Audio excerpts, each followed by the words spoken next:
Hello friends, अगर आपको अमीर होना है या एक रिच लाइफ को एंजॉय करना है तो ये वीडियो आप ही के लिए है। दोस्तों, आज के इस वीडियो में मैं Rich Dad Poor Dad written by Robert Kiyosaki ये बुक की फुल समरी आपको एनिमेटेड फॉर्म में देने जा रहा हूँ। So let's begin. कहानी की शुरुआत होती है माइक से, जहाँ माइक के दो डैड होते हैं। एक उसके गरीब डैड और दूसरे डैड उसके दोस्त के डैड, जिन्हें इस बुक में अमीर डैड कहा गया है। माइक के गरीब डैड कहते थे पढ़ लिख लो, अच्छी जॉब लो, और उसके अमीर डैड कहते थे पढ़ो लिखो और दूसरों का टाइम खरीदो। गरीब डैड जब एक महंगी गाड़ी को देखते तो वो कहते माइक बेटा ये हम नहीं खरीद सकते, और वहाँ उसके अमीर डैड कहते थे कि सोचो कि हम कैसे खरीद सकते हैं।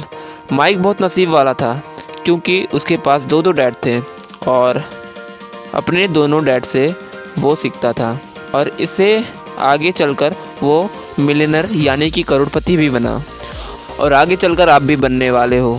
तो इस वीडियो में मैं आपको कुछ 3 पॉइंट इस बुक के बताने वाला हूँ जो आपको मिलियनर बना देगी। Point number 1, bye asset and avoid liabilities. देखो फ्रेंड्स, एसेट को हिंदी में कहते हैं संपत्ति और लायबिलिटीज़ को हिंदी में कहते हैं दायित्व। सिंपल शब्दों में कहें तो एसेट वो चीज़ें हैं जो आपके जेब में पैसे डाल रही है। फॉर एग्ज़ाम्पल, एक रेंटेड घर, एक घर जिसको आपने किराए पर दिया है, उससे आपकी जेब में पैसा आता ही जाएगा। और लायबिलिटीज़ वो चीज़ें हैं जिससे आपके जेब से पैसे निकलेंगे। फॉर एग्ज़ाम्पल, आपकी ड्रीम कार और आपका ड्रीम हाउस। एक ड्रीम कार आपको कभी पैसे नहीं देती।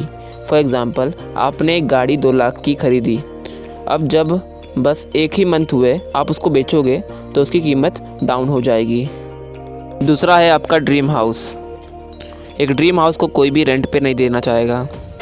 एक ड्रीम हाउस जिसको आपने बड़ी मेहनत से ख़रीदा है, वो सिर्फ आपके जेब से पैसे निकालेगी। फॉर एग्ज़ाम्पल, उसके मेंटेनेंस चार्ज, बड़े घर का बड़ा लाइट बिल, ऐसे ही बहुत कुछ। ये सुनकर आपको बहुत बुरा लगा होगा, क्योंकि हम अपना ड्रीम घर नहीं खरीद सकते, लेकिन ऐसा कुछ नहीं है। रॉबर्ट बताते हैं कि कैसे उन्होंने $4 मिलियन में $20 मिलियन वाली प्रॉपर्टी खरीदी। रॉबर्ट कियोसाकी ने 1/4 रूल की मदद से ये सब किया। रॉबर्ट के पास $20 मिलियन तो नहीं थी, अगर होती भी तो वो $80 मिलियन की प्रॉपर्टी खरीदते। फॉर्मूला ये था कि 1/4 यानी कि $4 मिलियन रॉबर्ट ने अपने लगाए और 3/4 यानी कि $16 मिलियन उन्होंने बैंक से लोन लिया। अब वो जानते थे कि अगर मैं पूरे $20 मिलियन जमा करके इस प्रॉपर्टी को लूँ तो जब तक मेरे पैसे जमा होंगे तब तक इस प्रॉपर्टी की कीमत और भी बढ़ जाएगी। इसलिए उन्होंने $4 मिलियन अपने और $16 मिलियन बैंक के लिए, और घर को रेंट पर रखकर बैंक के लोन से भी मुक्त हो गए। तो ऐसा आप भी कर सकते हो। आप सोचते होंगे कि मुझे बैंक वाले इतना पैसा क्यों देंगे, तो यहाँ पर मैं आपको एक ट्रिक बताने चाहूँगा। आप इंस्टॉलमेंट पर घर खरीदिए और आप वो घर को रेंट पर चढ़ा दीजिए। जो रेंट मिले उसे इंस्टॉलमेंट भर दीजिए। ऐसा करने से आपको घर भी मिल जाएगा और पैसे भी नहीं लगेंगे। Point number 2, invest in yourself. चाहे आप कितने भी कर्ज में डूबे हो, आप सबसे पहले अपने आप पर इन्वेस्ट कीजिए, फिर बाकी सबको पैसे दीजिए। इससे होगा ये कि अपने ऊपर इन्वेस्ट किया हुआ पैसे आपको हायर रिटर्न देगा और इससे आप अमीर हो जाओगे।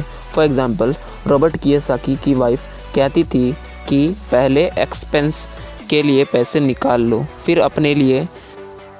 लेकिन रॉबर्ट ने कहा कि अगर ऐसा मैं करूँगा तो मैं कभी भी अमीर नहीं हो पाऊँगा, क्योंकि उनकी कमाई $1000 पर मंथ थी और उनकी एक्सपेंस $1500 पर मंथ थी। इसलिए रॉबर्ट ने सबसे पहले अपने ऊपर इन्वेस्ट किया, बाद में बाकी सबको। और ये सब उन्होंने उनके रिच डैड से सीखा, वो भी बहुत ही कम एज में। थर्ड और लास्ट पॉइंट ये है कि अवॉइड जॉब। ये पॉइंट उसने उसके रिच डैड से सीखा कि जिस दिन तुमने जॉब करने के लिए सोच लिया तो तुम कभी अमीर नहीं हो पाओगे। फॉर एग्ज़ाम्पल, मान लो आप एक अच्छी जॉब कर रहे हो, अच्छी खासी जॉब है, लाइफ सेटल हो गई है, लेकिन ऐसा नहीं है। जिस दिन आपने वो जॉब के लिए हाँ कर दी थी ना, उसी दिन आपने अपने ग्रोथ पर बैनर लगा दिया था। अब आप चाहे 1 लाख पर मंथ कमाओ या 10 लाख पर मंथ, आपके ग्रोथ और आपके पैसे पर बैनर लग गया है। 1 लाख रुपए। अब आप सोच रहे हो कि हर साल सैलरी भी तो बढ़ती है, लेकिन दोस्त हर साल इन्फ्लेशन भी बढ़ रहा है। एक बार आप जॉब करने लगे तो आप अपने ग्रोथ पर भी ध्यान नहीं दे पाओगे। इसलिए रिच डैड कहते हैं कंपनी खोलो और दूसरों का टाइम खरीदो, उनको अच्छी सैलरी दो और अपनी लाइफ को एंजॉय करो। तो ये थी रिच डैड पुअर डैड की फुल बुक समरी। इस बुक में और भी बहुत कुछ है। अगर आप इस बुक को खरीदना चाहो तो ये डिस्क्रिप्शन में करता हूँ कि मैंने आपको लिंक ये दिया है, वीडियो आप चाहो अच्छी तो इसमें लगी है। खरीद सकते हो। अगर आपको ये